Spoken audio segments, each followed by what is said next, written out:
Hey there, welcome home. Yes. Hi, good to chat with you again. You too, thank you. So, Jamie, I want you to give some advice, please, to Let's do it. some clients that I have. They struggle with this also.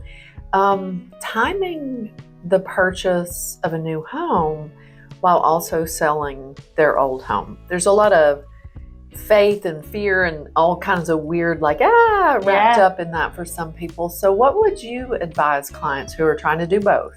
There is definitely a little bit of choreography required there, right? So it is like a little dance.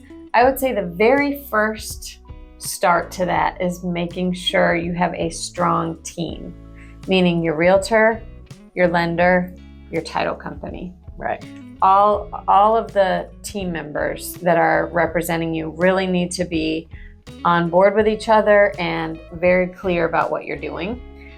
So being prepared to do any of this. So making sure that you're pre-approved, all of that kind of stuff. Contingencies. Another tool that's commonly used with timing the buying and the selling of a property at the same time. You can have a sale of home contingency, where as the buyer, you need to sell your current home in order to purchase. Mm-hmm. Or if you're the seller, you can have it contingent on finding suitable housing.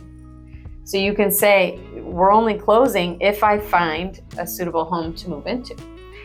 So that's one thing. Because of course, nobody wants to be in a position where they don't have any home to live in. Right. Between, right? Right. Temporary occupancy is another way that we can handle this, where that's part of the negotiation, where you can either have the buyer negotiate to be able to actually move into the home early before they close on it, or the seller can negotiate to stay in the home after closing for a little while.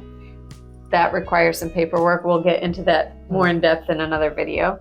Let's see, you've got a great product. It's in the situation where somebody's home hasn't sold, but they found the one that they love and want to go ahead and close on it without that contingency.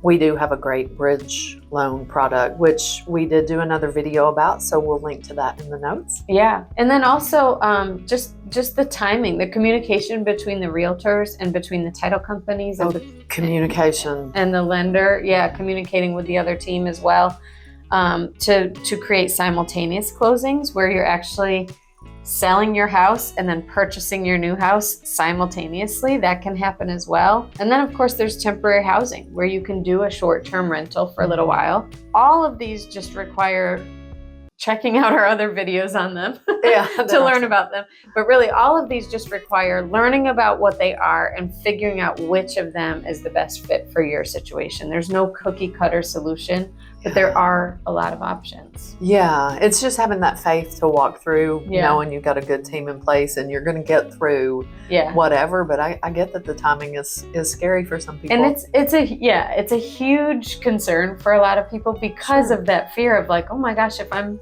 selling and then buying, what do I do in the middle? Am I homeless for a minute or? But remember that this has been happening for many, many, many, many, many years where people are selling and buying homes. So we do have ways around it. Absolutely. Yeah. Thanks for spending some time with us. We hope you'll engage, do some likes, shares, comments if you have other questions. If you've ever done this, sold and bought at the same time, let us know what you did. How did it work for you so that people can read those comments as well? And maybe you thought of something we haven't. Good advice. Thanks so much.